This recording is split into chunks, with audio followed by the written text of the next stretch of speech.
What's going on, Buddhas?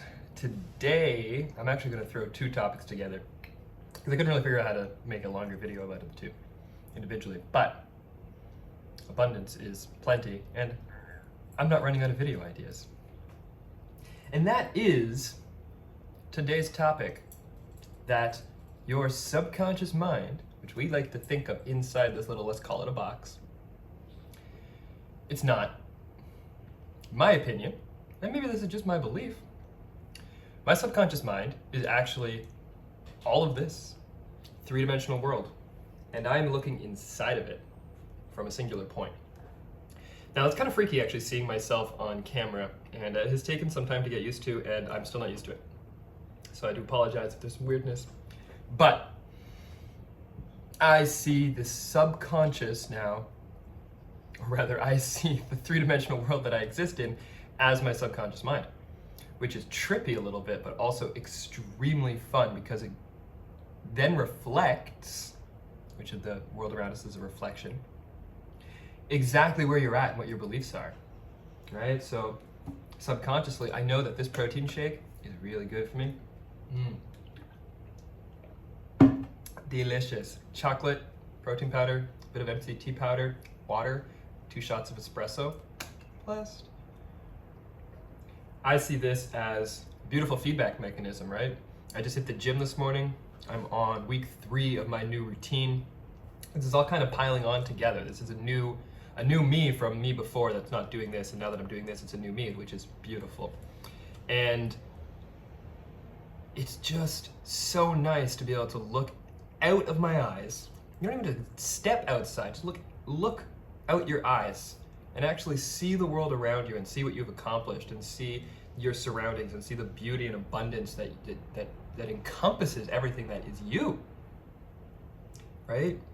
I think in a later video, I'm going to talk more about specifically my home and how different aspects of it reflect different parts of me. And you can see a fair amount of my space, actually. That's about half of my home that you can see right now because I made a conscious decision a while back that I didn't want a large place. Now that's starting to morph in my mind with the new times that we're in and some expansion that I have had, both physically and mentally.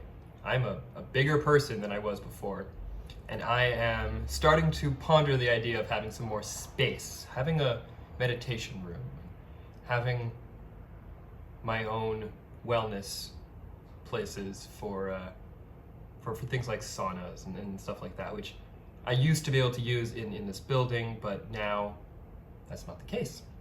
So having more control over my environment is starting to be something that I'm considering. Right? Before, I was comfortable letting the environment just be and to follow the regulations that were enabled because they all seemed very reasonable to me, right? Subconsciously, this outside world is my creation to an extent. It is also a community creation.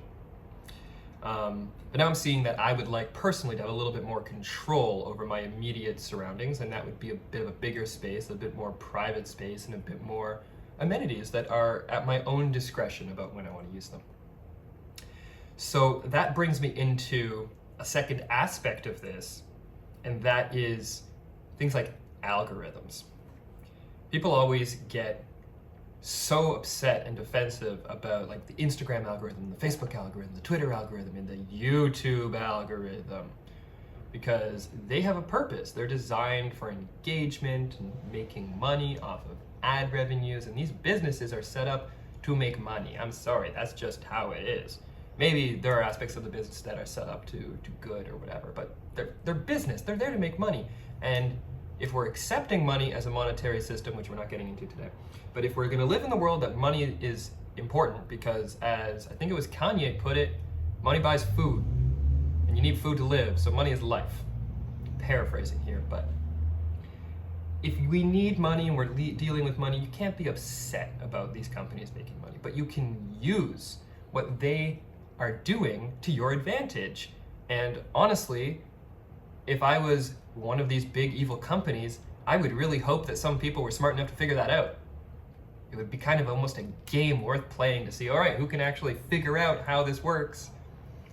And I can't say if I have or not, but I'm deciding that I have, because I believe, fundamental belief is where this comes down to.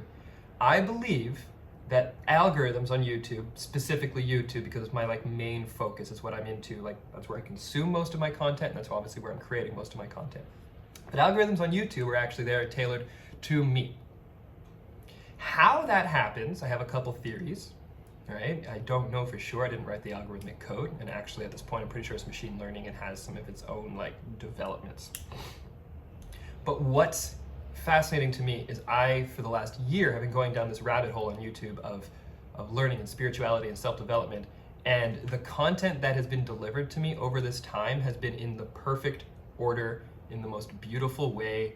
The few times that something didn't resonate with me and I didn't fall in love with it, I didn't see that stuff until I was then again ready for it, or if I was already past it, I didn't need to see it again. I'm going to sneeze. I forgive myself. I am forgiven. See, it works. Go check out that video. That should be posted before this one. I have that scheduled out. Thank you, Bridget. And algorithms are now my friend, because I see them as a part of my subconscious mind. Okay? YouTube is not this separate entity of evil, bad people trying to control the world. No! Okay, you can believe that if you want, but it's really depressing if that's what you believe. I believe that YouTube is actually a beautiful melting pot of people's opinions and a way for us to express ourselves. And then that gets sent to the people that it is most relevant to, right? Am I happy that there aren't any illegal videos on YouTube about things being done to people that should not have those things done to them? Of course I'm happy about that. Am I happy that YouTube censors adult content? Yes, of course I'm happy about that. Am I happy that YouTube went and censored a bunch of stuff in April of this year around what was going on? No, I'm not thrilled about that, but I also understand one aspect as to why they may have chosen to do that. Doesn't mean it would be the same choice that I made, but I can see where they're coming from. And I think that sums up how I feel overall about my subconscious. It's not about constantly arguing with the people in front of you, okay? I was walking down the street the other day and there was a guy who kicked a car's door in and made a huge dent in it and then kicked a sign over, and I was walking right in front of him, okay, head on. I had nowhere to go because there were cars parked all along the side. I didn't feel like going into a store to escape him. And I walked right by him. He came right up in my face, and I just thought inwardly in my head, no. He yelled at me for a second. I turned and I looked him straight in the face. I said, God bless. And I kept on walking. It was like there was a bloody force field around me and he couldn't do anything. There was not a chance that he was going to hurt me. Let that sink in for a second, okay? He was clearly distraught. I didn't see what happened, but I had seen some other people that looked upset as well down the road later. He was clearly distraught. He may have had some substances in him, either alcohol or other. And I was able to shut him down, essentially, with no harm to him and no harm to myself. Because in my mind, there's compassion and love, regardless of what the person's doing.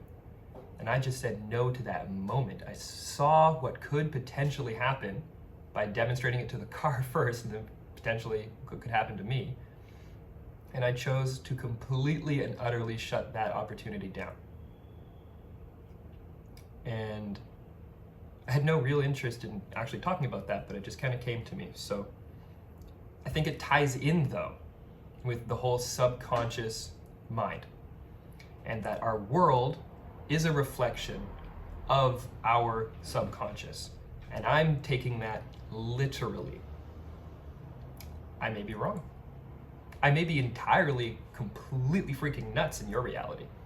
But in my reality, and with the restraint that I have and the understanding that I can't just go into a bank and get a bunch of money and rob the place without consequences, because that's the reality I've set up. I don't want it to be that easy, let's call it.